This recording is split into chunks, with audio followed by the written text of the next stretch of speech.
तर आम्ही पक्षासाठी कामं केली, आम्ही पक्षासाठी केसेस अंगावरती घेतल्या, आम्ही पक्षाचे निष्ठावान आहोत, आम्हाला तिकीटं का डावलली गेली, आमचं काय चुकलं, असा सवाल अनेक कार्यकर्त्यांनी आज थेट पक्षश्रेष्ठींना विचारला।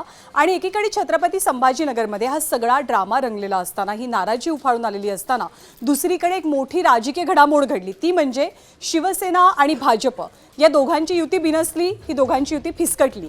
गेले 10 दिवस सातत्यानं बैठका होत होत्या, जागा वाटपाचा सस्पेन्स सुरू होता, पण अखेर या सगळ्यावरती पडदा पडला। दोनही पक्ष शिवसेना आणि भाजप छत्रपती संभाजीनगरात एकमेकांच्या विरोधात मैदानामध्ये उतरतील।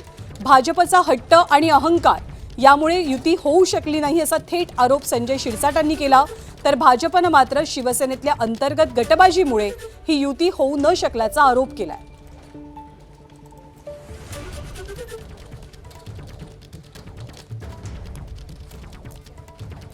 अहंकार, दुसरं काहीच नाही। जेव्हा मुख्यमंत्र्यांनी सांगितल्यानंतर ज्या जागा वाटप झाल्या होत्या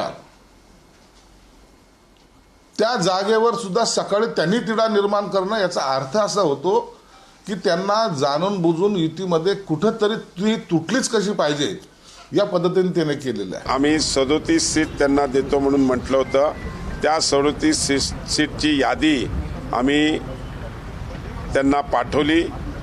त्यांनी आम्हाला त्याच्यामध्ये कुठल्याही प्रकारचं उत्तर दिलं नाही। ही शिवसेनेने त्यांच्या स्वतःचं अंतर्गत वाद आणि स्वतःचे वैयक्तिक उमेदवार ॲडजस्ट करण्याकरता ही युती तोडली। कालपासून त्यांचं काय ना फोन आहे, ना ते आलेत, ना ते बोलतात, ना त्यांच्याकडून कोणताही थांबा वाटपा असाही कोणताही संदेश नाही। झालं ते चुकीचं आणि भाजपच्या हट्टापायी झालं, एवढं मात्र निश्चित आहे। प्रत्येक वेळेस त्यांनी प्रस्ताव बदलला, कारण माननीय पालकमंत्री एक सांगायचे, त्यांच्याच नंतर ऋषिकेश जयस्वाल एक सांगायचे आणि खासदार साहेब वेगळं सांगायचे। खासदार साहेबांचे तुम्ही बोलता, मी सुद्धा खासदार आहे। चौघांनी मिळून जर प्रस्ताव आम्हाला दिला असता, चौघाकडून एकच जागा आल्या असत्या। एबीपी माझा, उघडा डोळे बघा नीट।